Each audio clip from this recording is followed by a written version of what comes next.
मैं दो सवाल करूंगा जनरल साहब से, तो जरा हमारे इस हवाले से बात हो रही है। एक तो पहले ये कि ये एक बार ये दूसरी बार लगे हैं, और जिस बड़े पैमाने पर ऑर्गेनाइज तरीके से ये लगे, और फिर मैंने ये देखा कि फिर जिस तरह इनको गिराया गया, हटाया गया, निकाला गया, मेरे ख्याल में कोई बड़ा उसको एक वो अनसिविलाइज वे मुझे लगा, यानी उसको उतारा भी जा सकता था, क्योंकि बहरहाल सर्विसेज में हैं, आर्मी चीफ भी अभी मौजूद है। तो इस्लामाबाद में एक तो अफवाहें और दूसरे खबरें क्या गर्दिश कर रही हैं इस पस मंजर में कि जो तस्वीरें लगी और तस्वीरें निकाली गई ऑन सा ही?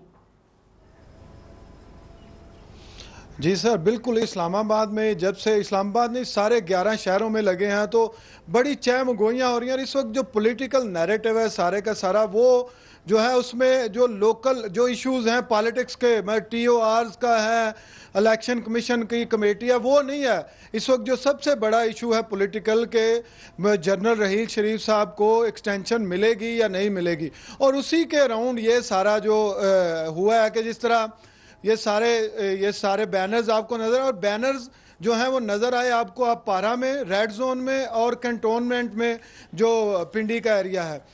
ISPR पहले ही इस पे कह चुकी है कि वो उसके पीछे बिल्कुल नहीं है। लेकिन जो गवर्नमेंट की तरफ से एक कन्फ्यूजन है, और ये इत्तेजाद हसन साहब ने कहा भी है कि गवर्नमेंट ने खुद लगवाया, लेकिन चलें गवर्नमेंट हम कह सकते हैं इस्लामाबाद में लगवा सकती है, लेकिन नून लीग पेशावर और कराची जैसे शहरों में उसका इस तरह का इंफ्रास्ट्रक्चर नहीं है कि नून लीग वहाँ पर इस तरह के बैनर्स लगवा सके।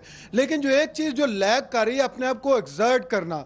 आप देखें आइन के आर्टिकल 6 के तहत फौज को बुलाना जो है वो गद्दारी के मुतरादिफ है, और कोई चीज़ माने नहीं है। इस वक्त वहाँ पे लोगों ने अपने नाम लिखे हुए हैं, अपने राब्ता नंबर लिखे हुए हैं, और गवर्नमेंट के पास, और वो हैं भी फैसलाबाद के। मेरी उनसे आज बात भी हुई है, तो वो ये बिल्कुल वादे तौर पे कह रहे हैं जी कि वो कुछ उनमें से दो लोग, एक में 2 लीडर से बात हुई, एक तो कहते हैं जी कि इस जमहूरियत से जो आपकी डिक्टेटरशिप है वो बहुत बेहतर है।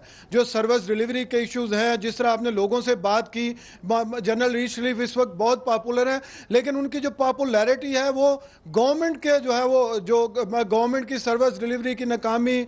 और अगर आप देखें तो हमारा जो इलेक्शन कमीशन है वो पिछले 3 हफ्तों से बिल्कुल गैर फाल है, और सारी पॉलिटिकल पार्टीज मिलके अभी तक नए जो मेंबरान्स हैं वो नहीं लेके आ सकी। तो लोग ये देखते हैं कि किस तरह जनरल रहील शरीफ जो है, जिस तरह उन्होंने फौजी ऑपरेशंस किए, जिस तरह वो रिजल्ट्स लेके आ रहे हैं, लेकिन दूसरी तरफ जो पॉलिटिकल पार्टीज हैं या गवर्नमेंट है, जिस तरह वज़ीर आज़म इतने दिन बाहर रहे और उसके बावजूद गवर्नमेंट चलती रही, किसी को ये नहीं पता था कि कैप्टन ऑफ द शिप कौन है। तो ये जो सारे कंफ्यूजन्स हैं, ऑन कंफ्यूजन, आपने उस कंफ्यूजन को मजीद बढ़ा दिया 3-4 सवाल लगकर।